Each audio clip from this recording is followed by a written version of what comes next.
Hey guys, this is Frank Yecker, and you're listening to Submission Radio. Hey, this is Rich Franklin. What's up, everybody? This is Chris Lieben. This is Diego Sanchez. Randy Couture. Alistair Overeem. Hi, this is Stephen Bonner. This is Don Fry. Hey, I'm Phil, Mr. Wonderful Davis. TJ Dillashaw. You're listening to Submission Radio. Submission Radio. Submission Radio. You're listening to Submission Radio. And we are back. Dennis Skradov here with Kasper Rosalowski on Submission Radio, episode 179, Wednesday, the 20th of February, 2019. First proper episode for 2019, and back from the break, from the brink, from the last episode in 2018. Cass, it's crazy. It's crazy. We've been away for so long.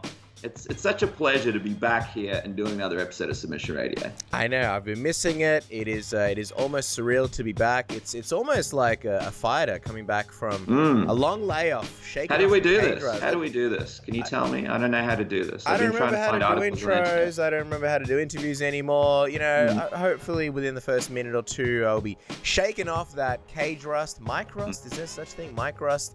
And then I'll be getting into this juicy, sexy show. We got some sexy guests for you. We've got Dan Hooker coming on the show.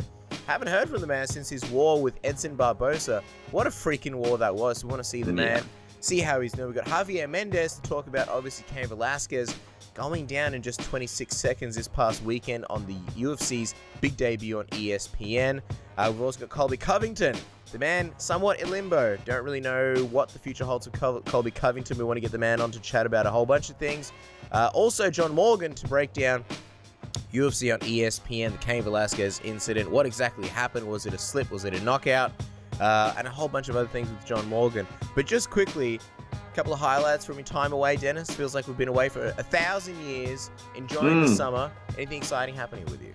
Yeah, well, look, both of us went to Japan. We had a great time. I'm sure you've got a couple of things there. I actually did Ryzen, which was pretty crazy. I was there on holiday, so I thought I'd pop through, and I did some coverage for our social media from Ryzen. That was an unbelievable experience. I definitely ripped. Yeah, unbelievable, and rang in New Year's Eve with Floyd Mayweather in a small room in the back of Super Saitama Arena. That was interesting. Wow. The girlfriend wasn't too happy that we missed out on the fireworks, but whatever, you know, who cares what she thinks. And then we've also had a trip up to Hawaii. So it's been an eventful time. What about, and of course we did UFC 234, which we'll mention in a sec. What about you, man? How was your trip to Japan? There was some crazy Instagram stories that I saw on your personal Instagram and some great photos. So looked like an unbelievable trip. It was amazing. What did we do? We did Tokyo, we did Osaka, we finished off with Sapporo.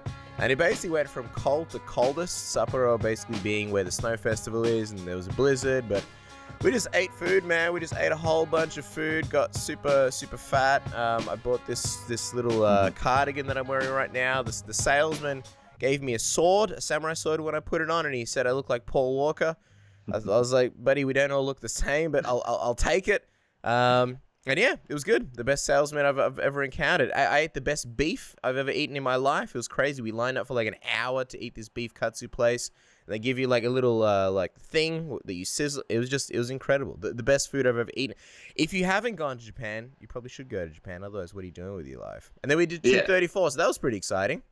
Yeah, 234 is unbelievable in our HQ of Melbourne, and we were able to do that recently for you guys. A big thank you to all of you out there for all your kind words about our coverage. A lot of people sort of sending us some nice messages afterwards, and I'll tell you what, just quickly on it, we did a sit-down interview with Israel Adesanya and his coach, Huge. And I have to say, it's actually one of my favorite things that we've done in a fight week for a long time. And even though Israel's gone on to beat Anderson Silva, and now he'll be fighting Kelvin Gastelum in UFC 236 for this interim title, which we discussed with John Morgan and Dan Hooker, and it's very exciting. I recommend everybody to go on the channel and check that interview out, because that was the first time Israel had ever been interviewed with his coach.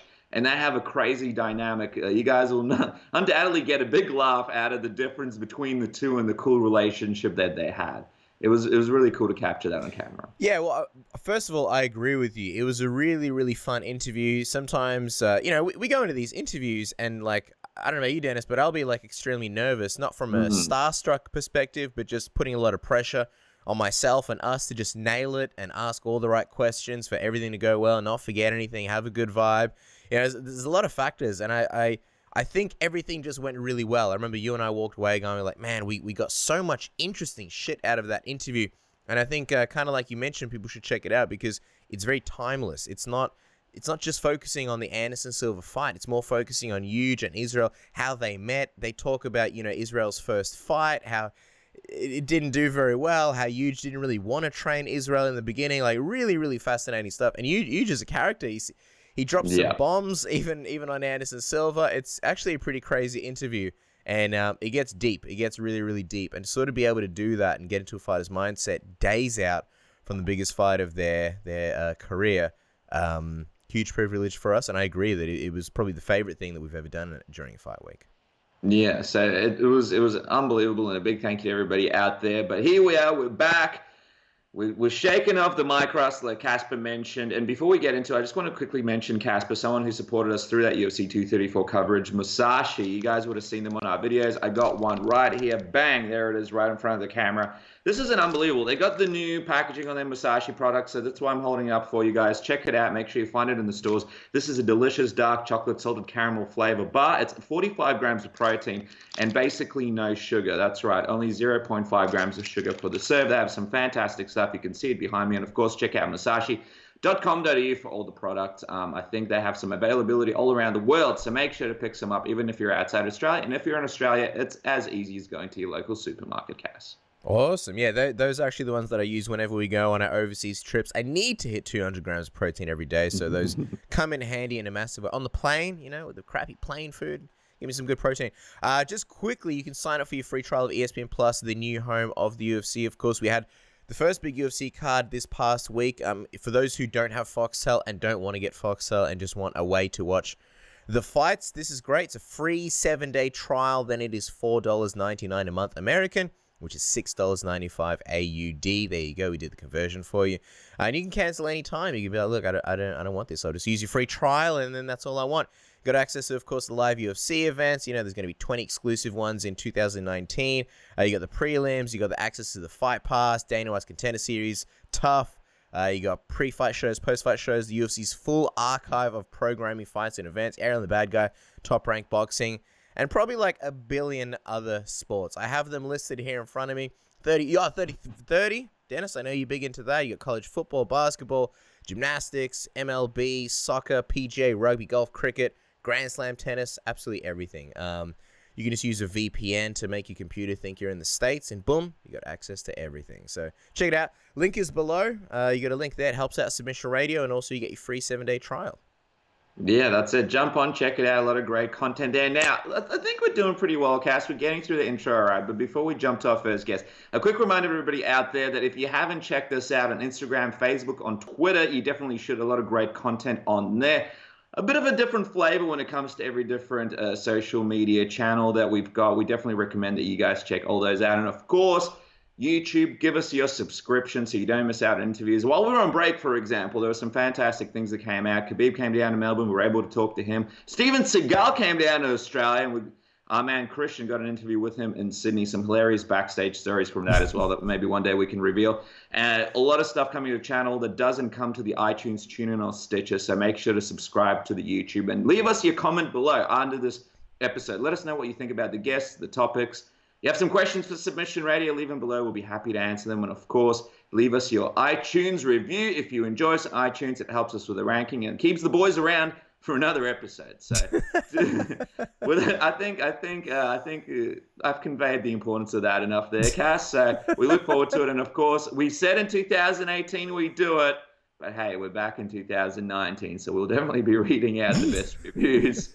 I'll be honest, it won't be next week because we'll be doing the UFC 235 preview show. But the following week, I have a good feeling we might be able to do it. So make sure to leave your review there, Cass. You mentioned it, a great lineup of guests. We have our first one on the line. I believe you're about to introduce him. All right, guys. Our next guest is one of the biggest names in New Zealand MMA right now. After an absolute war with Edson Barboza, he now joins us on the program. Dan, the Hangman Hooker, welcome back to Submission Radio. How are you, man? Yeah, I'm good. Back training, so feeling strong, feeling good. Well, Dan, it's good to have you on the program, but we saw something kind of unreal. Apparently, some guy had the gall to steal your wallet. explain this to us. And we know you were doing a bit of a Liam Neeson, a little bit of a take, and you were looking for this man. Did you find him? No, I'm yet to track him down. I actually offered him a membership at my gym, so I could train him and give him a bit of discipline, so he wouldn't go around stealing people's things.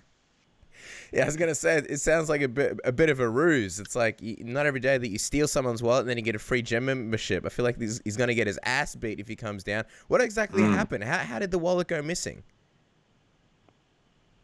To be honest, boys, it's a bit of a sore subject. Oh. I Yeah. really locked my truck. So he come up from behind, and he just pinched it out of my glove box. No, not the Isuzu. Not the famous Dan Hooker Isuzu. I feel like it's now the target for criminals because they know the Dan Hooker's got that bonus money. Let me ask you something. Did you check your credit card or your debit card reports? Did he try to buy anything off your cards? And if so, what? Yeah, he did. I had a cash passport, which is like something I use overseas because I do a lot of traveling overseas. So he tried to use that and withdraw some coins. So he obviously needs the money a lot more than me. Huh, withdrew some coins, the bastard. He's off of the arcades on Dan Hooker's bonus money. Does this mean you're going to be locking a car from now on, or is it bonus money? When's the last time I got a fucking bonus? These guys. That's true. That's true. Yeah. What am I gonna do? You're telling me the Gilbert Burns knockout, Jim Miller knockout, the War Fetzer Barboza, no bonuses. Yeah, but you got a bonus in our hearts, Dan, and that's really the one that pays the most. Who needs the material things? Did you get anything extra? We know sometimes the UFC kind of, goes like, hey, good job. Here's something extra on the side. Did they give you anything for that Edson Barboza fight? Not anything more than usual. Wow. Well, at least they love you as well, Dan. It's nice to come off a loss with a little bit of love, and it's been a little bit of a while since we've spoken to you since that fight. So tell us. You mentioned that you're sort of back in training, but how's everything going since that fight? We know you took a few shots, a little bit of damage. How are you feeling? How am I feeling? Yeah. I feel good. I feel like I'm completely recovered, but I'm still under concussion assessment here by ACC in New Zealand. So they're just looking after me at the moment, sending me to concussion specialists and things like that. So I feel like I'm ready, but I'm waiting for the doctors to give you the all clear, because then 100% that there's really going to be nothing else that you need to do. So at this point, you're basically sort of taking your time before you get back into the octagon. Is that the case? Or are you sort of itching at the bit to sort of get back in there, in your heart? I knew initially after the fight it would take a bit of time. So I'm just looking to take my time. I feel like I'm ready to fight now. I feel like my body's ready to fight. It just comes down to the doctors at the end of the day. And I mean, just speaking of that fight, some people felt like the stoppage should have come sooner, including Dana White. Some people felt like someone should have thrown in the towel. Looking back on it, sort of how do you feel about it? Are there any regrets, or any thoughts on sort of how that all went down?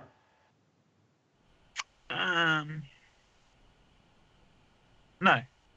I feel, look, it is what it is. Though you can't go back and change anything. So I don't have anything regrets. No regrets. As long as you take the lesson, and I have taken a lot of lessons from that fight, and so I'll be you'll see those improvements in my game when I'm back in action. What do you think was sort of the biggest lesson from that fight, and do you think we'll sort of see a completely different Dan Hooker when you come back? Has it sort of altered your game vastly, or is it sort of about the small tweaks coming away from that one? I think it's just like a lot of small things. It's not really any one big thing, but when you're against those elite guys in the world, it does come down to very small things, and it was just an accumulation of accumulation of things that I needed to change. I was going to say, like, I think watching fighters fight, sometimes we get a little bit desensitized to their toughness because we see fighters taking damage often. We think, well, you know, that's their job. They're sort of built differently to us. But I got to ask, how were you able to sort of take some of those shots and keep coming? I mean, it's pretty inspiring to see the way you sort of, you know, kept going and never lost heart. You know, what do you sort of remember, you know, from that fight and from some of those moments? What was it kind of willing you to keep going? Yeah, there's no real technique behind that. That's just the way that I approach the sport, and it's just something in my personality. So it's not anything that wasn't a difficult decision for me to keep going. That's just I feel like it's me as a fighter. That's why I'm taking my time before I get back in there, because I know you know, if I'm to be put in that same situation, then I'm gonna react the exact same way, and I'm gonna, you know, it's gonna be that kind of fight again. If no one steps in, the ref doesn't step in, I'm gonna keep fighting until as long as my body will let me. So I need to be physically ready for another fight like that. Oh, well, I was going to say, those kinds of fights aren't necessarily... I mean, the fans love those kinds of fights, but I imagine as a fighter, you sort of want to go in there and sort of be, I guess, untouched and have a flawless performance. Do you ever, health-wise, do you ever sort of worry that fights like that could potentially change you, you know, and you sort of come away a completely different fighter after a war like that? Yeah, like it definitely was not a great career move. Like, you know, I want to get back in there as soon as possible, and after a fight like that, you need a good amount of time off. But I think it's just the respect for the injuries and the time away from the injuries that's going to that have the big impact. I feel like it's the guys that get injured and they rush back into the fight, and then that damage kind of accumulates. So that's why I just take my time. Well, let's look at the division for a second, because there was a really interesting fight that happened this past weekend between Paul Felder and James Vick. Did you happen to watch that fight? And what were your thoughts on Paul Felder's win? He ended up having a collapsed lung in the third round. No one knew about it until after the fight. Yeah, it was a good fight there too. Pretty big boys for lightweight. So no, I thought it was a pretty tough matchup both ways. I felt like Felder controlled the fight. He put on a good performance.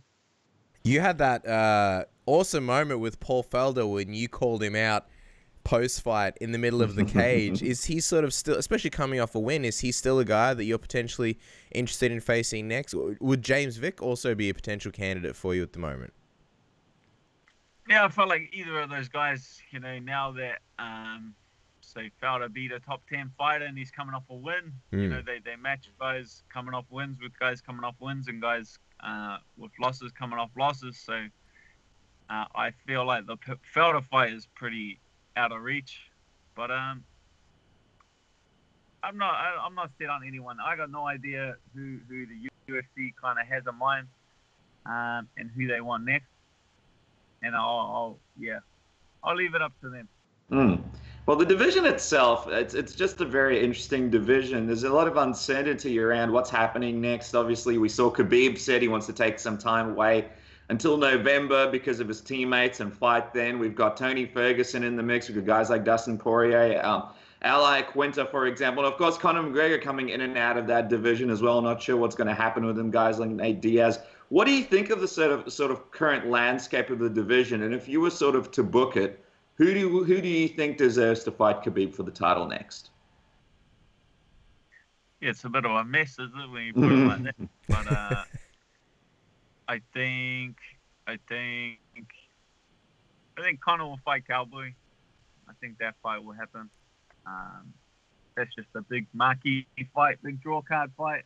And I feel like Tony needs to fight for gold. 100%. I feel like it should be Tony versus Khabib, or fight Dustin for an interim title in the meantime, and Conor can fight Cowboy and entertain the fans with that one. What would you think if a Holloway and Ferguson matched up? There was some rumors about that one. Holloway coming up. I guess that would almost kind of be his opportunity to be a champ if they threw an interim strap on there. Yep. No, I feel like that's a good fight. If I feel like I would give the Holloway the Tony Ferguson match before Dustin Poirier even. You know, I feel like he's done a good amount of title defenses now, that he can change weight division. He's a big guy. He's always said that he's going to come up to 55. So I feel like that's a good fight for him in the Tony Ferguson fight. That's a fight that I want to watch. So that fight should take precedent in my opinion. Well, I'll tell you what, speaking of fights that people wanted to watch, UFC 234 went down in Melbourne, and you were missed, Dan Hooker, when a lot of your teammates, Shane Young, Kai Kara-France, and Israel Adesanya were all on the same card. Just wondering, what was it like seeing all those guys, all the City Kickboxing guys on the card together, and was a part of you disappointed that you couldn't be on the card with them here in Melbourne? It was good to see them. I was watching back in New Zealand with a lot of supporters back here, so we had a good amount of support for the boys. Anytime I see them doing well, I'm very happy. I've been missing out on a lot of Anzac cards lately, so I would like to fight close to home, and every time I campaign to fight close to home, it's just hard to drag one of these bigger name lightweights down to the side of the world for some reason. They don't enjoy the flight time, I think, so they keep sending me to America. But if I could draw one of these bigger name lightweights down to Australia and make it happen there, or New Zealand, that's something that I would jump on. Yeah, I feel like they need to be coaxed, into coming down here. We got kangaroos, we got koalas, beaches. Free gym membership. Free gym membership with Dan Hooker. What more can you want? But speaking of City Kickboxing, you got Israel Adesanya today coming out, breaking news, versus Kelvin Gastelum, a UFC 236, location to be determined for the interim title. What do you think about that news? That's pretty exciting. This will be a huge opportunity to add a UFC strap to City Kickboxing. The wall in there. Yeah. Very big opportunity. It's definitely, well deserved for those two. I feel like they set it up well, and they can get that quick turnaround, get the interim title on, and then heal up when Rob's back to fighting shape and make that Adesanya Whittaker super fight. Yeah, well, I mean that's the fight that everyone's sort of been targeting for so long because of that, Aussie Kiwi, I guess somewhat rivalry, even though Robert Whittaker was born in New Zealand, but nevertheless, that's the fight that people sort of excited for. In comes Gastelum to fight Adesanya. How do you see those guys matching up? Adesanya coming off this Anderson Silva win, Kelvin Gastelum looking really good in the middleweight division. Yeah, I feel like it's a good matchup. For me, I feel like Israel's just a bit long. He's just a bit too, he's too long for Gastelum to cover that distance with his hands. Gastelum's a good boxer, but when it comes to striking, you can't really get past Israel Adesanya. And then hopefully the whole ringworm situation gets healed up as well. We don't want Israel bringing that stuff back to the gym, right, Dan? He's immune to it for some reason. Israel? He really is Deadpool. My God. By the way, everyone can get staph infection and ringworm except Israel. There we go. We figured out a superpower. By the way, where are you, Dan? We see this yellow background, and then we see you in a nice shirt. If I didn't know, I would think you were like working in an office or something right now. Or it's a communion. He's at a communion right now. Yeah, I'm at work, boys. You got to pay the living. What do you mean work? Not the gym. Which work? Nah, I'm doing my real estate qualification. So you're getting into real estate. What made you want to do that? Well, I had a bit of time, and I do not do very well with idle hands. So, I decided to get into real estate, and I'm just almost one paper left of the 11 papers to finish my qualification. Wow. Look at you. You're like sitting a test. You got submission radio on the other line, interrupting. How does this sort of bode for the MMA career? Because we saw like with Ally Quinter, probably MMA's most famous real estate agent, he kind of has this option now where he's like, look, if I don't want to fight, I don't have to fight. and then we miss him. We miss seeing him in action. How is it sort of going to affect you as far as your MMA career goes? Just the way I approach the sport and the way I fight. I cannot, I don't like to fight, be in a situation where I have to fight. If you're going to start progressing your life and things like that, I hate being in the situation where you have to fight. I want to fight because I have the passion for it and I want to be there. So this is just another option or something that I'll get into once I'm finished fighting. I don't think it's something you can do half time. So it's just setting myself up for the future. Well, I'll tell you what, not only does the UFC have some of the best fighters in lightweight, but possibly some of the best real estate agents. If things go well and you're able to submit this paper, Dan, as we wrap up, I want to just quickly remind everybody in New Zealand listening right now, the Combat Academy, one of the best gyms out there, your gym, of course, and people can catch you there. And, of course, your program on, is it Marry TV, Frenemies? Is that on Marry TV there in New Zealand? Yeah, ModiTelevision.com. That's it. Check that out. A lot of classic stuff there. But as we wrap up, just want to get a last question from you, Dan. If everything does work out and the doctors do give you the all clear, what would be the perfect time frame in your mind to make a return? Is there a date? Is there a month in mind where it would be perfect time when Dan's completed his real estate qualifications, possibly sold off a couple of houses, and is ready to return to the octagon? Yeah, I don't think it's too far off at all. If I can fight in May, I'll look to fight in May. I tried to convince Eugene to put me on the same card as Israel versus Gastelum. Yeah. But he wasn't really having a bar of it, so I'm gonna have to wait just another couple weeks. Why not? We got to chat with Eugene a little bit here in Melbourne. What was his reasoning? He was like, Dan, we want you healing up a little bit more. Yeah, like that's the thing. I don't ask too many questions. He gives me a yes or no. He said no. I take it on the chin, man. All right, well, there you guys go. He is on the cusp of finishing his papers, so we'll let him do it. Make sure to follow Dan on Twitter at Dan the Hangman, and of course, visit combat-academy.co.nz for more information about how you can train at Dan's new gym. We hear amazing things. Dan, we can't wait to see you back in the octagon, man. Heal up quickly, and best of luck with that paper. Let us know if you need any cheat codes. Yeah, thanks, man. Hey, this is Tony Okagui Ferguson, and you guys listen to Submission Radio. Keep tuning in, guys. Our next guest is the head coach at AKA and the man behind such guys as Daniel Cormier, Khabib Nurmagomedov, Luke Rockhold, and of course, Cain Velasquez. He's kind enough to join us after this past weekend's UFC Phoenix card. Javier Mendez, welcome back to Submission Radio. How are you, my friend? I'm good, guys. Thanks for having me on. Really appreciate it, man, especially coming off, obviously, UFC Phoenix. This past weekend, it was meant to be the great return of Cain Velasquez, the guy that many people consider the greatest heavyweight of all time. Unfortunately, we didn't get to see a whole lot. It didn't go as planned. There's still so many questions surrounding Cain. Got to ask, man, what's this weekend been like for you? How tough was it sort of seeing the main event end almost before it even begun? I was before thinking, are we jinxed? Because I was thinking, man, he was the first one for the Fox Sports. Yeah. And he had a torn meniscus going into that one, and look what happened. Boom, disaster. We went in to fight a great boxer in MMA, and we weren't as good as him. So I'm going, shit, how are we going to win this fight, right? Of course we didn't.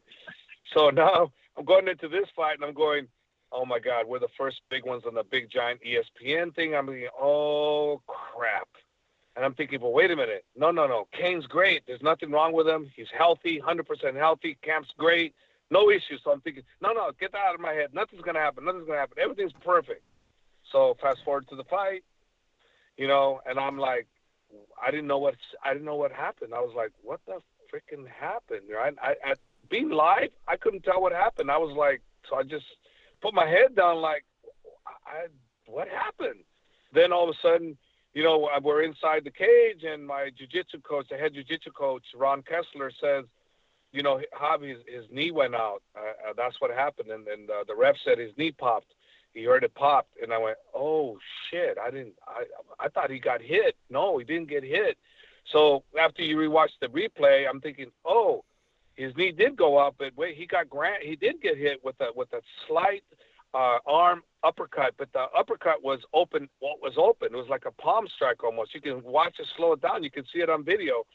But his head moved as the knee buckled. But the knee was already hurt from something I didn't know. So I looked at the video today. I went, son of a bitch, I didn't even see that. Well, if you guys watch the video, the very first punch Ngannou threw at Cain, came in to shoot, he got hit in the back of the head. An illegal shot that dazed him a little bit when he went in for the takedown, and that's what kind of jacked up his knee to start. So I didn't see that. I did not see that. And today I looked at it and went, oh, my God. And guess who told me about it? Who was it? Cain. Right. When was this? Was this sort of like a day afterwards when you guys watched it together? No, today. He told me today. He goes, hey, coach, I got hit in the back of the head, so I was a little dazed, and that's what kind of did what happened. And but he was fine. He goes, but just not understanding the whole sequence of things, right? If you're watching the video, you kind of don't really know. You're thinking, well, yeah, Ngannou hurt him. And then you go, well, no, wait a minute, the knee went. But now if you watch the whole sequence of events, you go, fucking freak accident, son of a bitch. How could this happen? And nothing to take away from the Ngannou. He's a great fighter, and he came in prepared, and the better man won that night. There's nothing you can say about that, but it was a freak accident, It was a freak accident. I'm glad you said that. I just want to clarify with you, Harv. So do you see any controversy because of sort of that punch to the back of the head? But you just mentioned sort of better man won, so I feel like you don't feel like there's any controversy. Well, I think the controversy is this: you go according to the rule books. What does the rule book say that if the ref didn't catch an illegal blow to the back of the head, they caused this? What does the rule book say? So it's up to his management to figure that one out. All I know is the facts. What goes on from here, to me, it is what it is, And even if I would think that commissions, the way they are, even if you're right, even if what I'm telling you is 100% truth, but that doesn't mean that the decision gets overturned. The commissions are notoriously known for never changing a decision, no matter what, even if it's an F-up. They won't change it. And I don't see this as being any different, but I do see it as something that needs to be addressed because it did happen. It 100% happened. Slow down the video. Watch when Cain gets hit on the back of the head. Watch as Cain his leg gives out. Watch him as he's going to reach for his leg, fully conscious of what's going on. And then as he's realizing Ngannou's going to punch him on top, he's going to protect himself. He was fully aware of what was going on. His knee went, and it wasn't caused by any punch, it was caused from an illegal punch that started the whole thing. And it wasn't intentional. It was unintentional. It wasn't Ngannou's intent to do that. No, he didn't do anything wrong. It's just that Cain ducked.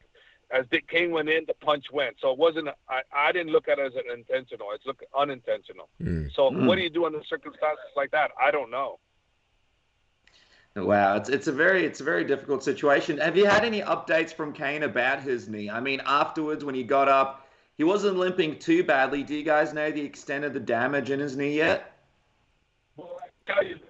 Okay, he was going to wear shorts. He wanted to wear shorts to the press conference. His wife wouldn't let him because it's gonna hurt to keep the pants on. She goes, well, suck it up. She said, suck it up. So he was hurting that badly that he didn't want to wear pants. Yeah. Wow. Yeah. He didn't want to wear pants, but his wife said, no, you're not gonna look like that. You're gonna wear pants. Wow, shorts and a suit jacket. That'd be a new look. But in all seriousness, have you sort of found out, I guess, the severity of the knee? I think what everyone's worried about is that this is, potentially an ACL, and he might be on the shelf for like another 9 months or a year. Do you have any inclination on what it might be? I don't know. I was with a doctor friend of mine. His name's Dr. Ting. He's a well-known doctor, and he told me that from what his view, he saw it looked like a ligament. He does. Obviously, you don't know till the MRI comes out, and Cain's doing that.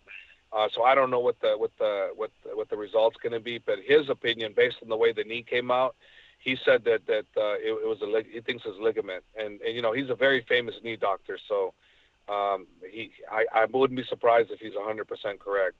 And also too, when I mentioned the short thing, I need to add that they were designer shorts for the suit he was wearing. He had pants. Changes everything. So what? Yeah, it was a designer. It was a designer custom custom suit that was made for him. And he had the pant leg, and then he had shorts, and he wanted to go with the shorts because of the pain, but the wife didn't want him to because it wouldn't look good, and I agree. Wow. Would have been very seductive there, Javier. Let me ask you this, though. A lot of people sort of wondering what's next for Cain. When he was asked about it, he sort of left it open. He didn't say that that could be his last fight, but he didn't also say that he'll be returning. From your perspective, do you believe that if this knee's not too bad, we might be able to see Cain fight again in the UFC? 100%.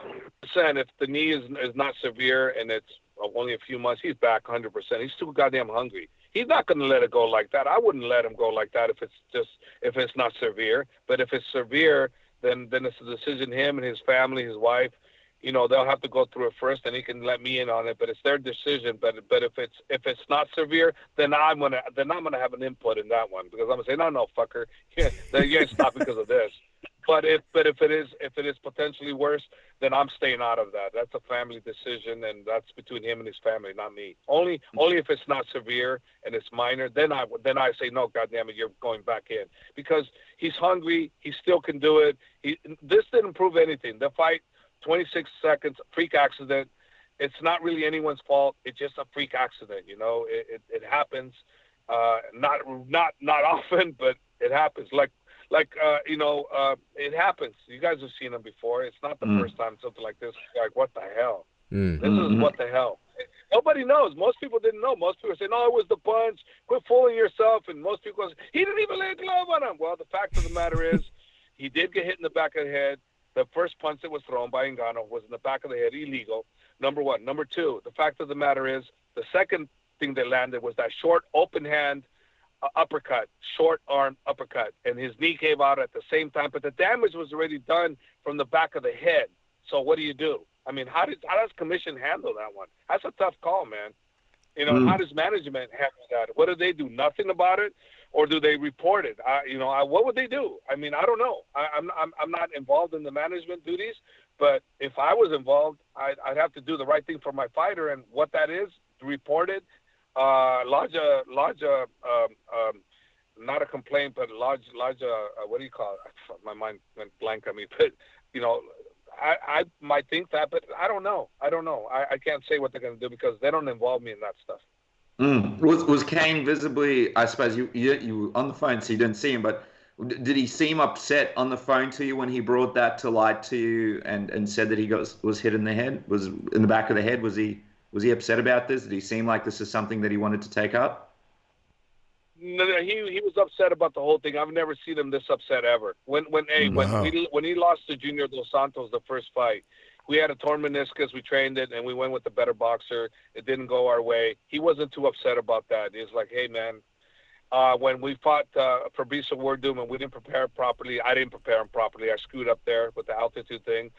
And he lost that one due to the altitude, in my opinion. And he gaslighted within the first 30 seconds. Like, oh shit. He wasn't too upset about that. This one here really, really got him, because it wasn't anything Ngannou did. It was what his body didn't do.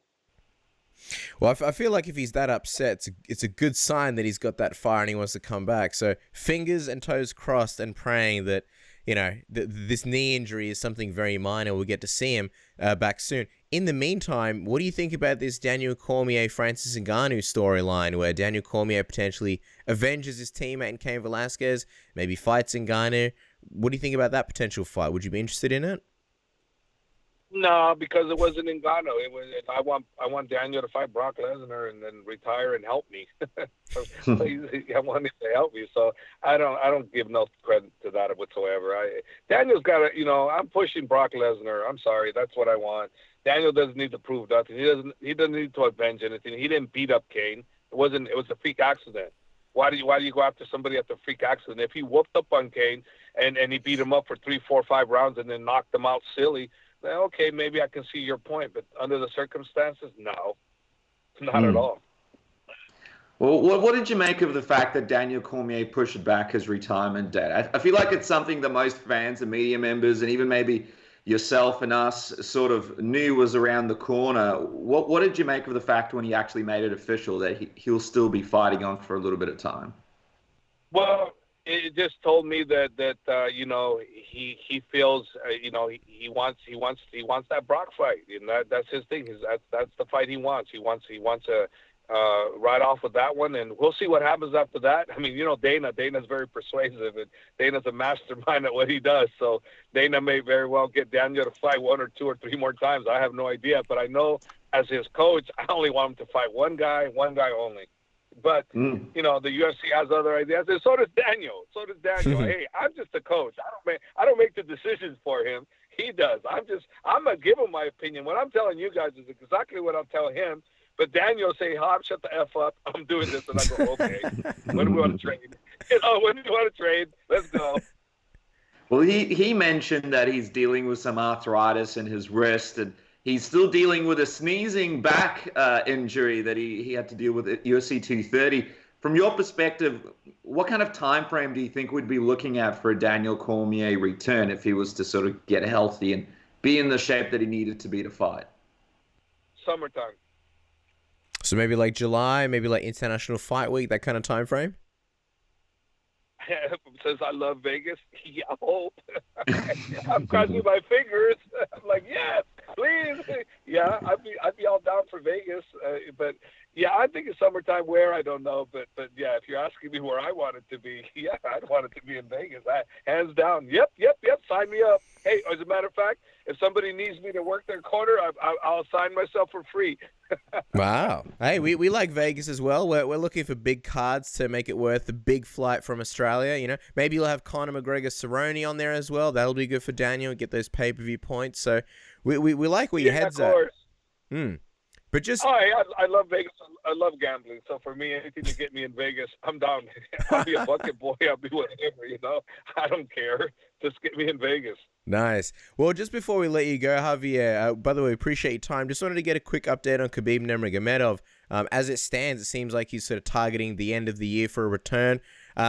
Who would you like to see him face? And also, what do you think of, I guess, this stance that he's taken where he's basically sticking up for his teammates? He doesn't want to fight in Vegas anymore. He's basically just targeting New York. Yeah, that's just an unfortunate thing. It's unfortunate Khabib jumped out of the cage and did something he should have. But the fortunate thing, they broke that thing up. Nobody got hurt. 34 seconds. How come you're sending out such a strong message, the commission there, by fining him $500,000, which is effing ridiculous? Number one, nobody got hurt. It was contained. You fine him $500,000. That, number one's a big, giant, huge slap in the face to him. Number two, his cousin jumps on the cage after that goes on, and he's up on top of the cage, going to go over where Khabib's at. Conor's on the cage, takes a shot at him, hits him in the eye. It was blindsided. He blindsided him, hits him in the eye. Now they're starting to fight, and now so his cousin gets fined a 1 year for getting punched in the face and only fighting back.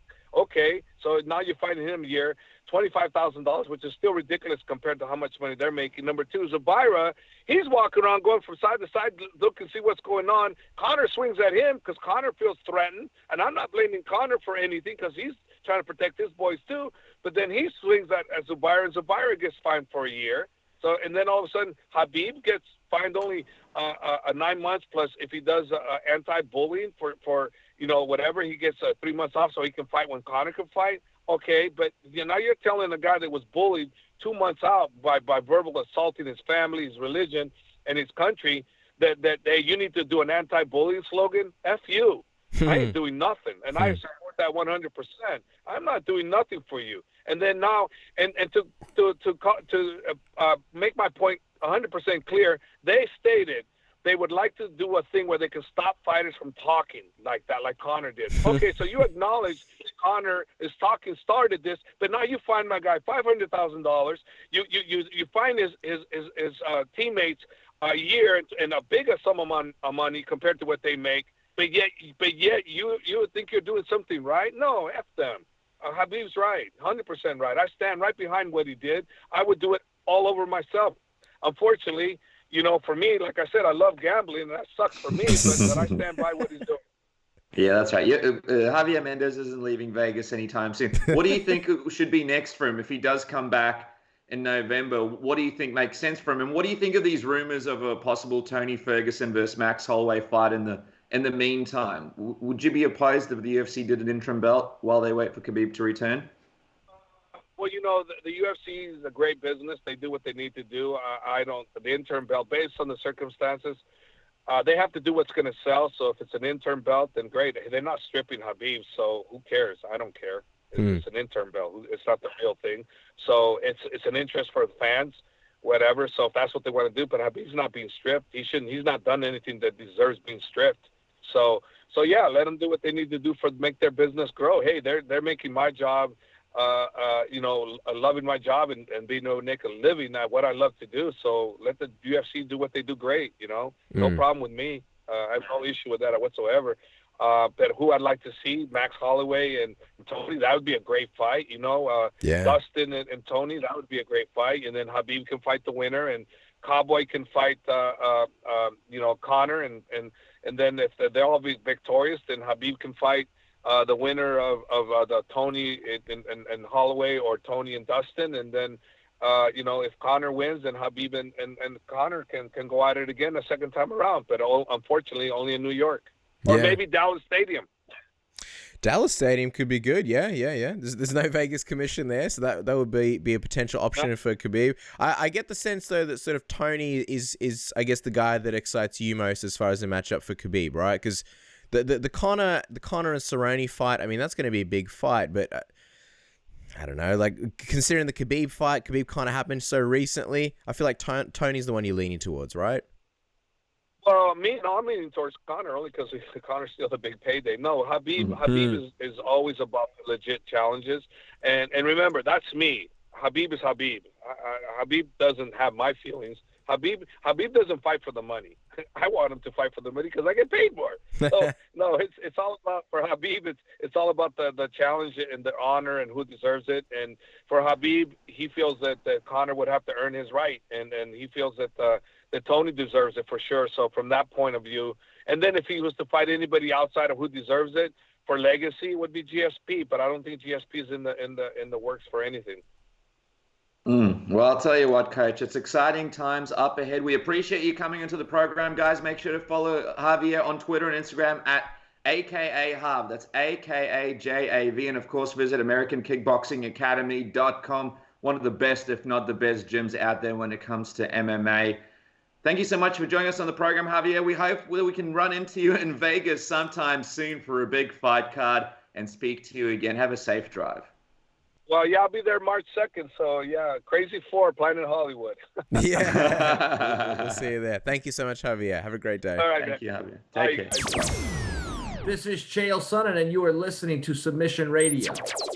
All right, guys. Joining us here on the program is one of the most controversial welterweights in the UFC. Never a dull moment when he's on. Also, of course, the interim champ himself, Colby Covington. Welcome back to the program. Looking good there, man. How are you?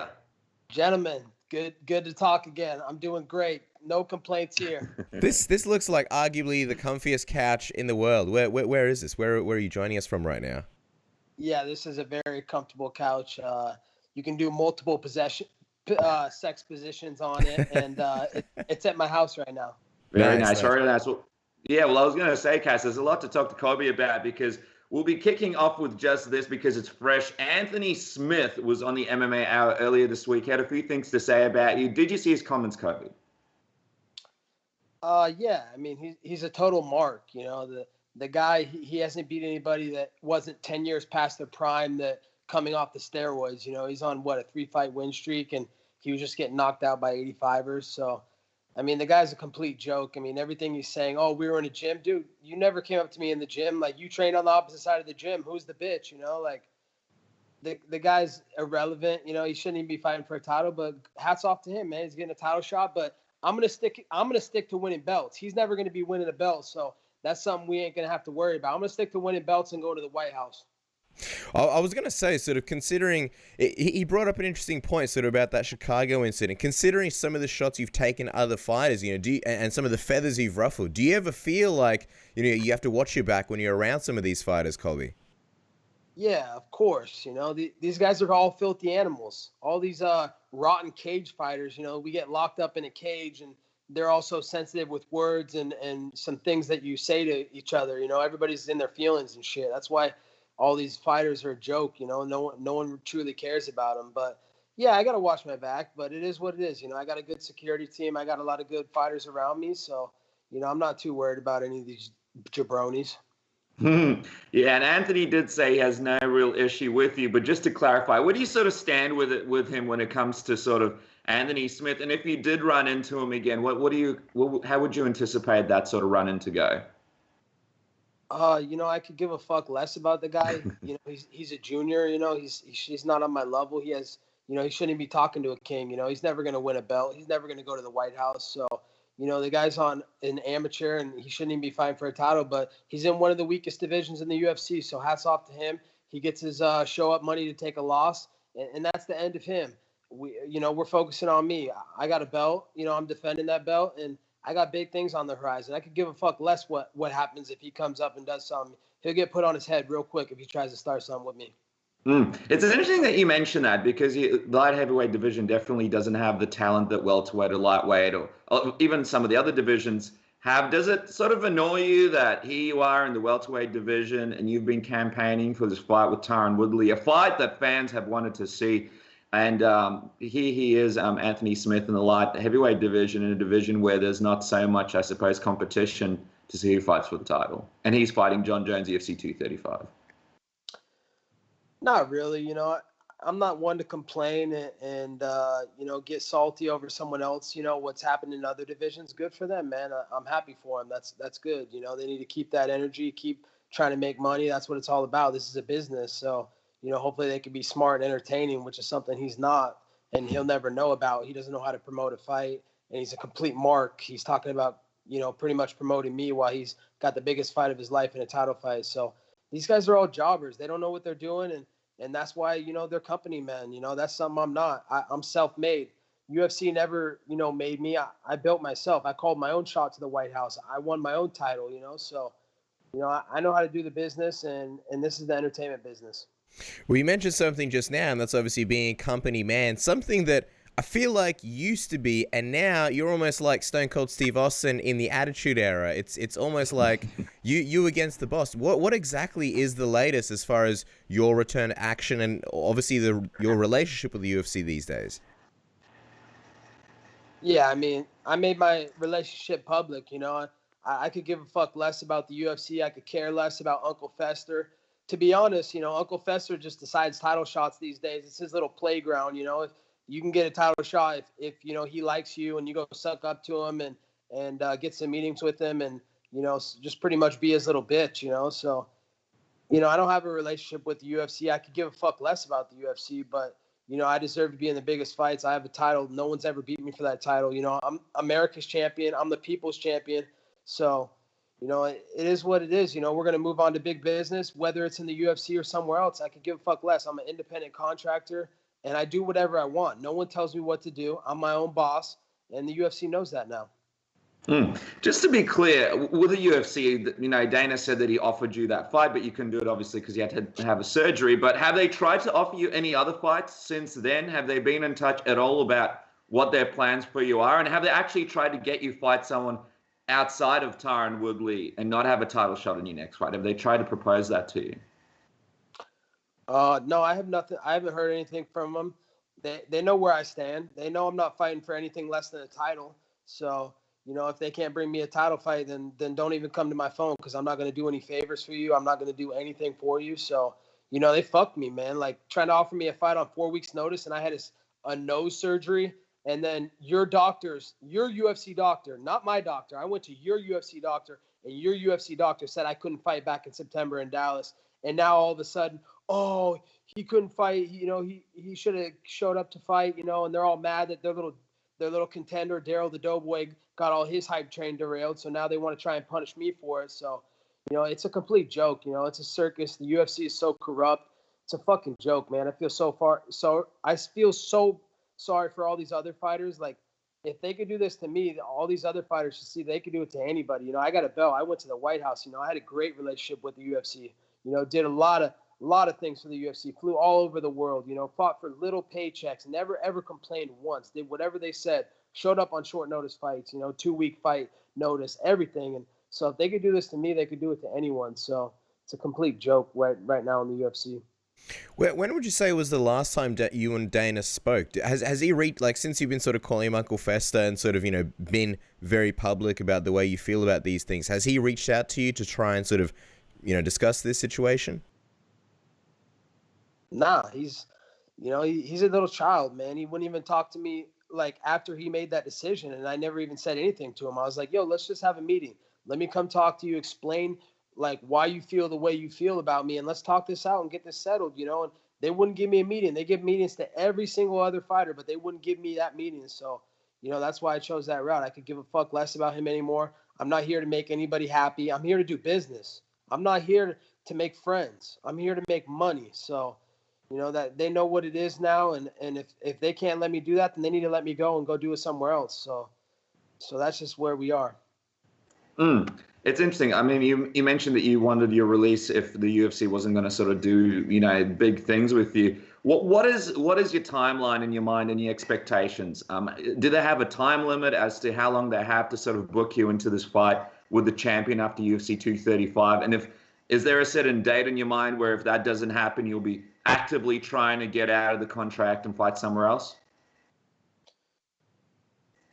You know, the good thing about me is that I'm so young and I'm improving every single day at American Top Team. So my future is very bright, and you haven't even seen the best of me yet. I'm still young in the game, and every day that goes by, you know, I'm still getting better, still improving. So, you know, that's what I'm using this time for. Is just this is a process, you know, this is a journey, and there's ups and downs, and you know, I'm giving them till the end of this year. You know, they got another year to figure it out, you know, shit or get off the pot. That's how it's got to be, you know.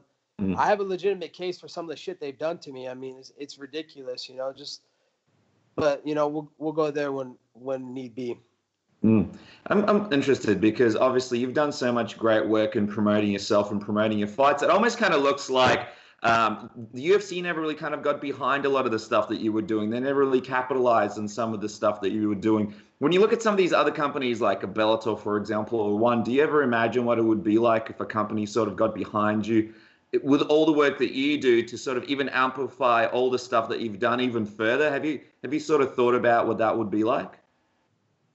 Yeah, absolutely. I mean, from day one, you know, the UFC's never put up a picture of me, never promoted me, never did anything. And they say they want their stars to build themselves, and I did that exactly for them. And then they still treat me the way they did. It's unbelievable. You know, I'm a self-made man.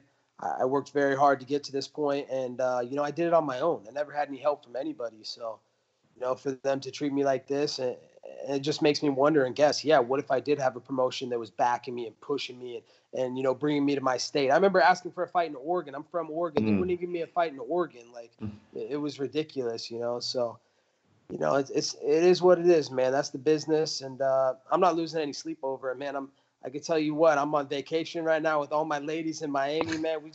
We having a good night. We having a good time. We partying. I'm still making money. That's the thing about the UFC. They can't slow me down. I'm a personality now. I do whatever the fuck I want. If I'm gonna go to WWE, I might be in WWE soon. So, you know, I could give a fuck less if I ever fight in the UFC. Just to set the record straight, Colby, obviously, you know, you got Usman and Woodley coming up, but are you healthy at the moment? If the UFC did offer you a fight sometime soon, would you be open to taking it if it was the right fight? Could you take it physically? Oh yeah, 100%. You know, I've been training hard. You know, I was staying ready in case someone got hurt. You know, obviously injuries happen a lot, but these guys, you know, obviously they didn't get hurt this time. So it's too bad. I was going to be the bad guy that saved the show. But yeah, I'm 110% healthy. You know, hopefully I can fight this summer. That's what I'm looking at. I see they're going back to Chicago in June. That's where I won my belt at. You know, so it would be cool to go back to the United Center and you know, do what I do. It's interesting. They've got the big matchup at UFC 235, Usman and Woodley. But who do you think he'll be fighting for the title if this fight happens in Chicago? Do you believe Woodley beats Usman, or do you think Usman wins? And sort of, I guess in a lot of ways, it's a negative because there's so many fans that want to see you fight Woodley. Yeah, Woodley's gonna starch Usman for sure. I mean, it's a boring fight. It could go 5 rounds and just be a bore fest, and Woodley just back up to the cage and land his shots when he needs to. But you know, he's a more experienced fighter. You know, Snoozman hasn't even beat a guy coming off a win yet. All his guys he's beaten are guys off losses. So, He's inexperienced. He's not ready for the moment, and he barked up a tree that he's not ready for. He's not on that level, so he's going to get knocked out, and hopefully I can unify my title with Woodley and finish his career sometime this summer. What did you make of Usman sort of getting upset at Ben Askren in the back? I think he was calling him Marty or something, and Usman sort of couldn't really take it in stride. He got very upset. Did you see that video, and what was your reaction to that? No, I don't pay attention to anything those jobbers do. If anything, Askren was looking like a 36-year-old virgin, like a science teacher. What a joke he is. And then even the fact that Askren is calling Marty from Nebraska, that's a compliment to Marty. Marty's not even from Nebraska. He's from Nebraska-Kearney. He's a D2 scrub. He shouldn't even be on that spotlight. So, he should be thanking Askren for calling him Marty from Nebraska, because he ain't even eligible to be a D1 athlete. He's a joke. He's got a Nebraska-Kearney. Just quickly, while we're talking about Ben Askren, Colby, how do you think he'll do in his UFC debut against Robbie Lawler? Oh, well, I mean, Robbie Lawler, the most significant strikes to the head in UFC history. The guy should have been retired multiple years ago. He's my training partner. He was a former training partner. He was a friend of mine. I like Robbie Lawler. Like, he's a good guy. He's a gamer. He's a warrior. But man, he needs to hang it up, man. Like, I'm telling him right now, Robbie Lawler, hang it up, man. Like you have nothing else to prove. You have all the money. You got a family. Keep those brain cells. Keep your brain health, buddy. But yeah, Lawler's too old. Askren's going to go out there, probably grind out a decision, and that's that. We'll see what happens when the dust settles. I was going to ask, so at this point, you've got a few fights in the welterweight division. Obviously, Robbie Lawler, Ben Askren. You've got Darren Till against your arguably best friend, Jorge Masvidal. How likely do you think it is that you will be getting the next shot against the winner of Usman and Woodley? I know you haven't spoken to the UFC, so maybe it'd be hard to gauge, but at this point, what are you feeling? What am I feeling? I'm feeling that I'm untouchable. I'm the greatest welterweight of all time. No one's going to stop me, so it really doesn't matter who they put in front of me. I don't give a fuck who it is. Not a man alive is going to beat me right now. So I'm not really too concerned with the shady business tactics that the UFC does and what they want to do next. I know my worth. I know what I've done, my body of work, and what I bring to the table. No one promotes fights like me. People, I'm the most entertaining guy in the sport. Love me or hate me, but you want to see me fight, and you're not going to turn the channel to Real Housewives of OC. So I don't really care about the others, man. All I care about is myself and what I'm doing, and no one's going to stop what I'm doing right now. Did you find it funny that Tyron Woodley not that long ago was almost giving you advice, kind of saying, hey, you don't really want to trade barbs with the UFC, sort of almost being friendly towards you, almost looking out for you? It's probably the closest you guys have ever been to allies. Well, you can't say the closest we ever been, because we used to be, good allies and good friends. I was helping him with his training camps and doing stuff. But now we're arch nemesis. We hate each other. This is not a fake beef. This is not manufactured beef like Snoozman's trying to put out there. That's a manufactured beef. But me and Woodley, we have unfinished business, and whatever he wants to fucking say, I don't need his fucking stupid ass opinion. He's treated like a little bitch as it is. He's they're racist. UFC is so racist with me. That's his excuse for everything when he sits out for a year with fake injuries. Oh, my shoulder. Oh, my knee. Oh, my finger, my pinky. So what a fucking joke fucking Tyron Woodley is. Did you guys hear his new rap album that he just had that came out? I heard one of his songs. Not sure if the full album made its way down to Australia just yet. We're still waiting. We're very behind here, Colby. I don't blame you guys. Just stay behind. I'm telling you, you guys won't ever talk to me again if you listen to his latest song. It's a fucking joke, man. And what would Mama Woodley think? Mama Woodley, oh, her good little Christian boy, Tyron Woodley. She would be embarrassed and ashamed, and I feel sorry for her. Sorry, Mama Woodley. Before we let you go, Colby, again, just to set the record straight, you mentioned Chicago. I think Chicago would be great. That'd be a great time for you to return to see you back in action. Are you accepting anything less than a title shot if the UFC offered you? Is there anybody else that can sort of intrigue you and excite you enough to come back other than a title shot? Or at this point, are you just waiting for the title shot and that's it? Well, yeah, when they pay up what they owe me in the contract, I'll fight whoever it is. I don't give a fuck. They could put whoever they put in front of me, they're getting dropped and they're getting knocked out. So, as long as they're going to pay up what's in my contract, which is championship pay, I don't really care. I'll fight whoever it is. But I'll tell you what, I'm not going to fight for a fifth of the paycheck against some of these jobbers. I'm only fighting for my championship pay, nothing less. Wow. Well, there you guys. It's a message for the UFC. If you want to stop this man from going to the WWE and making big money over there, make sure to book him in a big fight, the title fight in June. Of course, follow him on Twitter and Instagram at Colby Cov MMA. Colby, we really appreciate your time, man. We hope to see you booked soon, and we hope to see this fight come together because it's an exciting one we all want to see. Yeah, I hope so too, guys. Much love. I hope you guys have a great night. Talk to you soon. Thanks, Talk to you soon. Bye-bye. Thank you. Bye-bye. This is TJ Dillashaw, UFC champ. Listen to Submission Radio. All right, guys. Our next guest needs no real introduction, but I'll try to give him one anyway through his amazing work with MMA Junkie and the MMA Roadshow. He's an iconic figure in the MMA media. His friendly voice is known at the press conference. And, of course, the blue shirt, you can't help but recognize it at cage side at almost every single UFC event. We're currently pitching a TV show to the UFC Fight Pass called John Morgan Looking for a Beer. I guess I'll let the cat out of the bag. John Morgan, welcome back to Submission Radio. It's great to have you back on the program. No introduction. The introduction is the only reason I do this damn show. Are you kidding me, man? Come on.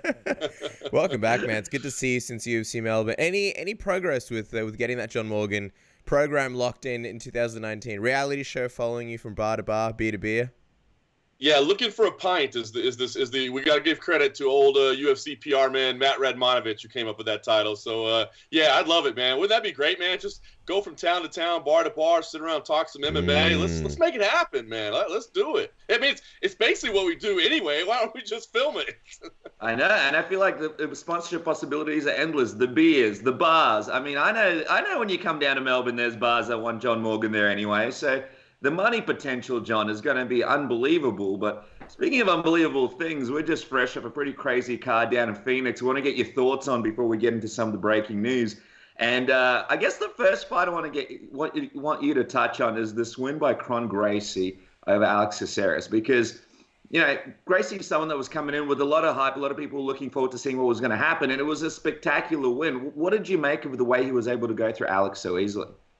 Very, very impressive. I mean, being around Kron Gracie all week was really just interesting. You know, it's the first time I've had a chance to interact with him, you know, seeing his old fights and obviously aware of his jiu-jitsu accomplishments. But being around him and just kind of the way he carries himself, he's a different cat, man. There's no question about it. But, man, I thought the performance was impressive. You know, it's funny. I don't know if you guys got to see the walkout or not, but it was kind of because we were trying to figure out what it was. But his song, so to speak, was just an alarm over and over, and it was the alarm from the movie The Purge. It was just a repeat of The Purge over and over and over. Yeah, so that kind of tells you the attitude this guy's bringing in there. But no, I enjoyed talking to him, man. I mean, the attention that was on him, man. I mean, the pressure that was on him to come in and represent that name. You know, we know the losses that other Gracies had, and I mean, this is, you know, the most realist of Gracie you can get when you talk about, I mean, this is the son of Hickson, you know, the grandson of Alio. I mean, so this is not just a Gracie, no disrespect to those others as well, but it's like this more direct lineage that even put more pressure on him. And to think that a Gracie hadn't won in the UFC since 1994, I mean, I kept having to go back and check those stats. I'm like, is that accurate? So, no, I thought it was crazy, man. I mean, it was impressive. You know, he showed you how incredible his jiu-jitsu is. You know, now I guess the question is how fast you want to play him in the UFC's featherweight division, because there's definitely some monsters in there, and there's going to be some tougher matchups for him than Alex Caceres. So, you know, I guess the question is, do you want to slow play him a little bit and continue to build? You know, who do you match him up with? But listen, the guy definitely has some star quality about him. One day, him and Brian Ortega is going to make for a fascinating fight, depending on how Kron, you know, develops as a fighter. But, you know, you mentioned the lineage, the interest from the fans. Even Conor McGregor got in on the action and, you know, sent some tweets out about him, and obviously the Gracie family. I know the UFC kind of sometimes rush guys, but let's say all goes well and the train stays on the tracks. How big of a star do you think Kron Gracie could be, you know, maybe by the end of 2010 or at some point?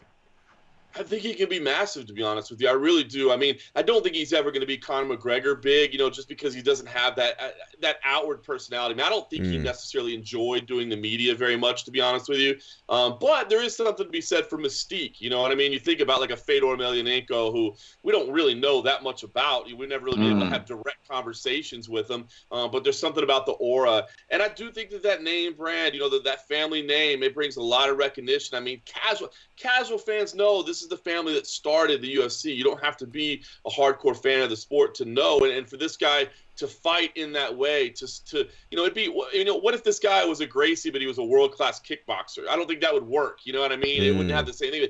This guy is legit representing Gracie Jiu-Jitsu. So I think he's got star potential. I think the UFC has got to get him on that May show in Curitiba in Brazil. I think that would be awesome. A great next step for him. And yeah, man, I do think this guy can be big. Just sort of quickly and moving on, we got to get your thoughts on the awesomeness that was Luque versus Barberena. I mean, what was it like for you watching that war cage side? And where does that sort of rank as early contender for a possible fight of the year for you? Unbelievable. I mean, I know we're only in February, so to say it's an early fight of the year contender, it's like real early fight of the year contender. But man, it was great because, Luque comes out there and both these guys, I think, those of us that were on site, they were kind of chatting and talking to me. I think we both felt this, we all felt that this was a fight that was flying under the radar and that both the guys involved in it, we're tough dudes that could put on a great fight. So I think we were all kind of looking forward to this fight going into it. And then Vicente Luque comes out and is just dominating, right? You're like, how is Brian Barberena standing there? And then, not only is he standing there, but now he's firing back and now he's landing. And it was just, everything was on the line. And then, had this thing gone the extra 6 seconds to the judges' cards, I'm not exactly sure who would have won because, it was even going into the third round on 2 of the 3 judges' cards. Luque is landing the more powerful shots. There's no question about it. But Barberena has this nonstop volume. Yeah, it's a little bit of pitter-patter, but he's got the volume. And so, man, I was sitting there doing play-by-play, kind of struggling. Man, who am I going to give this round to? And then it ends, So when you get the finish on top of the back-and-forth battle, that's just the little cherry on top. And, felt bad for Barberena, man. He was gutted, to lose that way. But just a phenomenal fight. You can't ask for any more than that. Those 2 guys went out there and put it all on the line. And, man, that's all you can ever ask for from these athletes. It was phenomenal. And Barberena, I think, getting a lot of credit from fans that he hasn't really gotten before. So a lot of fans excited to see what happens with him next. Of course, Paul Felder putting in a great performance against James Vick. And then we find out that he had the collapsed lung in the last round. So he's recovering from that. But the big question, John, is in the main event, because this is a discussion everybody's trying to sort of have and sort of trying to figure out. You were there cage side. Cain Velasquez fell to Francis Ngannou. After the fight, he kind of mentioned that Francis landed some shots. In the post-fight press conference there, where he did a very good job sort of speaking to him, he mentioned that his knee buckled, and that was one of the reasons why the fight was sort of stopped. From your perspective, do you believe it was shots from Francis that led to his knee buckling? What's your perspective on the finish and how it happened? So tough. We were debating it. Myself, Kevin Ioli were talking about it immediately after. We actually pulled up the replay. We had the computer out. We were breaking it down frame by frame, trying to see. Look, I think, it's one of those things where I don't think it has to be A or B. I think there's a little bit of both.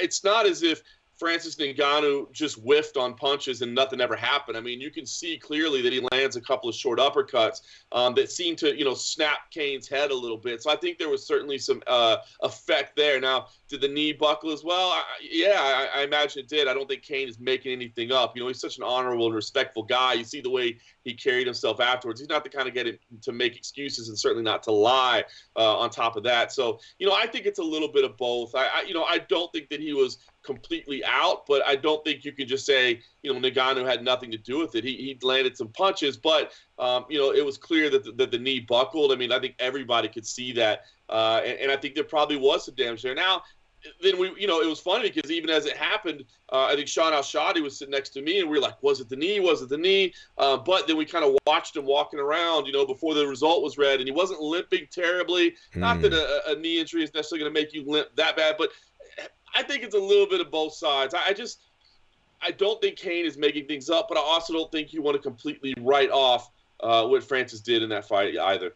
It's an interesting way to sort of cap off the UFC's, debut on big ESPN, sort of with the fight going really short. I know that, with ratings, typically the longer the fight goes, the sort of better it is. Dana White was sort of annoyed backstage when he was speaking to Megan Levy. Before we sort of discuss what's next for both guys, how would you sort of rate this event sort of as a success because of the way that it ended, on a brand new network? I'm sure you can read it all over Dana White's face. This wasn't exactly the day that they were hoping for. Yeah, well, it's funny because I enjoyed the card, top to bottom. I thought it was a great card. The crowd did boo a lot. We all kind of noticed that cage shot, like, hey, I mean, come on, guys, you're booing at some inopportune time. So I thought the live crowd left a little bit to be desired, but I thought the card was good. But yeah, telling sign. I mean, Dana didn't come to the post-fight press conference. Yeah. Usually when he's in a good mood, he'll show up, and yeah, maybe he's only there for 10 minutes or whatever. But hey, he kind of wants to enjoy it and kind of revere and what just happened. But he didn't show up. Now, sometimes there's scheduling conflicts. If it's late on the East Coast and he just wants to get out of there. I mean, I get all that, but I don't think that was the case here. I think he was just frustrated and upset, and sometimes he doesn't like to come in front of the media because he knows that he's going to end up saying something that he might regret later on. But I was surprised. I mean, I was surprised if that is the case. As you said, the frustration was evident on the interviews he did do. But I was kind of surprised by that, unless there was something that we don't know about, a reason that really, really bothered me. Yes, I mean, a longer fight would have been good. I guess maybe something more definitive where you're not debating, was it just his knee buckling? Or, maybe at that point Dana thought it was only the knee and hadn't seen the replays where there's some punches in there. I don't know, but listen, I thought it was a success. I thought you had some really, really good fights on there. Not every fight was amazing, but I thought it was entertaining. I thought it was a good start on ESPN. And, man, as far as I can tell, this partnership looks to be getting off to a good start, man. There's a lot of quality content, and, man, there's all these fights coming up. I mean, just nonstop. So I was kind of surprised Dana was as frustrated as he was.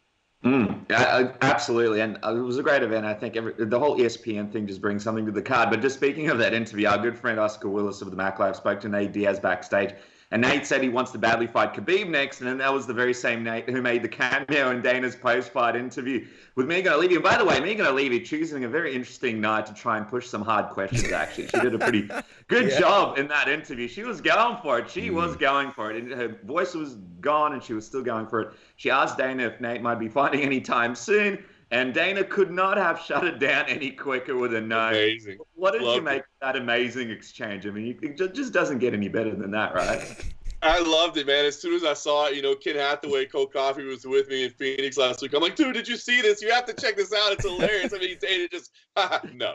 I mean, that was amazing. So, yeah, I mean, listen, Dana's openly expressed his frustrations. They've tried to give him and Nick fights. I mean, they're contractually obligated to give these guys fight offers at the very least. They offer them all the time. They get turned down. And I understand Nate's point of view. I mean, it's funny. I was talking to somebody the other day, and it's just like kind of during the official weigh-ins, and I had a fan kind of on YouTube chat or whatever was saying, do you feel like Nick Diaz has ruined his life by not fighting? I'm like, what? I'm like, he's made it in life. He doesn't have to wake up and go to work every day like us idiots. You know what I mean? So these guys are in great financial positions now where they don't have to take fights. They can sit around and wait. And I think Nate, I think he would take that Khabib fight. But I think if he wants that fight, man, he's got to get in and take some other fights. To me, the Conor trilogy fight is always there, man. We could come back 5 years from now and pull those two dudes out, and that fight's always there. But if Nate really does want a Khabib fight, if he really wants a title fight, yeah, he is going to come off the couch and have to get a little bit busier. I don't think he can walk right into a title fight. But listen, hopefully we get to see him fight sometime this year. Nick looks like he's a little bit more done with it. I did kind of like the idea of the Anderson fight because I don't see a lot of other big fights for Anderson. But if Nick's not into it, then absolutely, he doesn't need to fight. But hopefully we at least get to see Nate fight this year. John, before I let you go, got to obviously touch on some breaking news regarding the middleweight division. But just quickly, as far as what's next for Cain, I mean, you had some great questions asking him about retirement. It was sort of the burning question on everybody's mind. He didn't really rule it out. It seems like he's coming back. It seems like he's got that fire. What do you think would be next for, I guess, Cain? Or if you had to guess whether retirement would be a possibility, and also Francis Ngannou. I mean, he's sort of thrown out that DC matchup there. What do you think's next for both guys? I think for Cain, it's all going to come down to what this knee injury is. You know what I mean? If it's 6 months out, 9 months out, yeah, absolutely. But you touched on it, man. I think it was very telling. I didn't want to be disrespectful by asking him about retirement, but you think about what he just went through. What if they say, yeah, you know what, you tore your ACL, it's going to be, 18 months before you can fight again. I mean, can you see him wanting to put himself through that all over again? Especially when, from all things I've ever heard, that Cain has been really good with his money, and that he's handled himself very, very well during his career and has stocked some money aside. So, I wouldn't say that it's out of the realm of possibility, but I think it's all going to boil down to what this injury ultimately is. I think if he's got a lengthy recovery, I just don't see him wanting to do it again, to be honest with you. But and I think it was telling that he didn't just say, "Hell no, I'm not retiring. I'll definitely be back." He said, well, we'll see what happens. So I think that's what it boils down to. As for Francis, there's a storyline there to sell the DC fight, right? I mean, I like the idea that he's saying, don't you want to come avenge your teammate? I mean, that's brilliant. I mean, that would be the absolute marketing way to do it. I mean, if you wanted to break it down, you could say, well, the win over Blades, I don't know. The win over Ngannou, or the win over Cain here, I don't know. I mean, you could make a case that Francis doesn't deserve the credit of getting into another title shot, but you can just as quickly turn it around and say, look, 2 first-round finishes, 2 very, quick finishes over 2 top contenders. So, look, the DC fight is there. I think DC wants that Brock fight. I don't know what the reality of that happening is, but I think DC definitely wants that Brock fight. I mean, I would think Brock would be the easier fight and probably the bigger money fight. You know what I mean? But maybe it happens later this year. I do like the fact that Francis is saying, look, I know what I deserve. I know more about this now. I know how this business works, and I'm going to demand what I think I deserve. It could be it could be Brock first, and then instead of John Jones, maybe that's his final fight, Francis Ngannou. Now, some of the big news, John, that we just saw break from Brett Okamoto is that it looks like Kelvin Gastelum versus Israel Adesanya will be fighting for the UFC interim middleweight title at UFC 236. What's your reaction to this news being broken and this fight being put together? Another interim title in the UFC. I mean, listen, we all sat together in the press room and called it, didn't we? I mean, you knew that the UFC was going to capitalize on Israel Adesanya. Poor guy wanted to go on holiday. I know, right? Time in his life.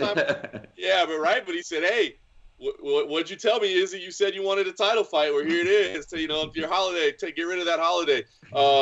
Yeah, no, man, no surprise here. No surprise whatsoever. I think we all knew coming into this that they were probably going to do an interim title, and that it was probably going to be these 2 fighters. I mean, like I said, I'm not surprised. I'm excited for it. I mean, I'm happy. I think this checks all the boxes for the UFC, for the fighters involved. I mean, Kelvin Gastelum certainly doesn't deserve to have his title shot taken away. And in this way, he still gets to fight for a title. Yes, it's an interim title, but you never know if something does happen to Rob. Let's hope it doesn't, because I think Rob's a phenomenal fighter. But if for some reason this thing ends up being worse than we think, because those injuries do sound awful, then Kelvin could be crowned full champion just by winning this interim title. So I think that checks the boxes for him. I think for Robert Whittaker, it's okay, because you say, yeah, I get it. Interim title, I'm going to be out for a year, no big deal. I've still got the real belt on my shoulder. That's no big deal. And for Israel Adesanya, who said, listen, I want a title shot next. I think it made too much sense to not happen, especially when you consider the UFC needs a main event too. It's interesting that we still don't know where it is yet. Discussion that maybe that's going to be in New York, maybe it's going to be in Abu Dhabi. Does maybe that change with Adesanya's involvement? I don't know if you can go immediately back down to the Anzac region. I'm not sure. I mean, New Zealand, I don't think you'd necessarily want to do a stadium. I don't think that. So, I mean, a lot of questions about where it's going to take place, but the fight itself didn't surprise me one bit. And to be honest with you, I know we're all sick of interim titles. I think we're all exhausted with these interim titles, but in this particular situation, I think this was the right call with the right athletes at the right time. It just made too much sense not to do it.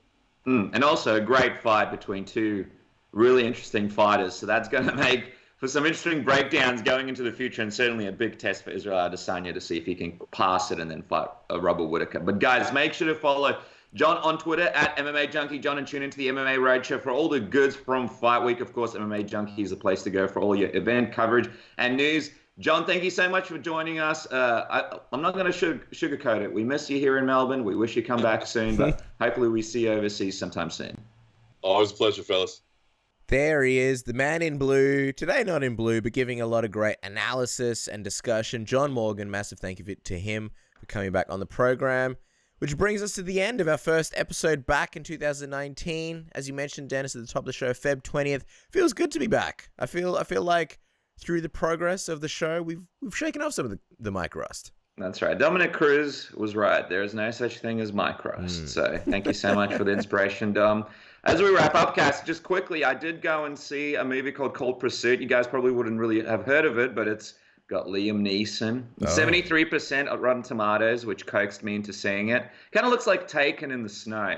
But unfortunately, the only thing that got taken in this one was my money. It was a terrible, terrible Take movie. that.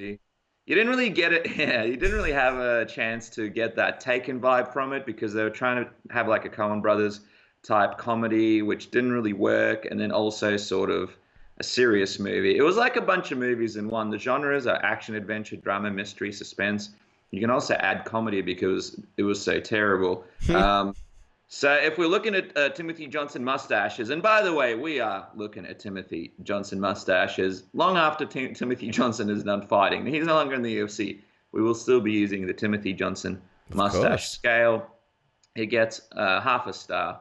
Wow. How about that? One of the lowest scores. I'm just very disappointed. And I did pay money for it, which also makes me super sad that I'll never see that money again. What could I have done with that money? Many things. Could have bought myself a medium meal from McDonald's. How much are you paying for tickets these days, by the way? I feel like an old man. I remember I used to have $20 from my dad and $20, I think it was like age of like 12. I get a movie ticket, and then you and I would get a shake and dog meal at Wendy's. You get a hot dog, you get a shake. Life is good. Now, it's like $20 a ticket.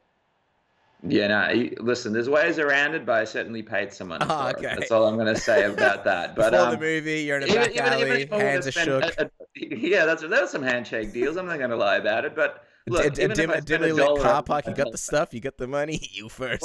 Someone dies. Right. I'm like Mr. Burns. I'd be happier with $1, basically. Yeah. So that's half a star on the Timothy Johnson mustache scale. But with that, Cass, we wrap up another episode. Any final words before we send this puppy home? Feels good to be back. Tune in next week. We'll be previewing UFC 235. Is that the number? Yes, 235.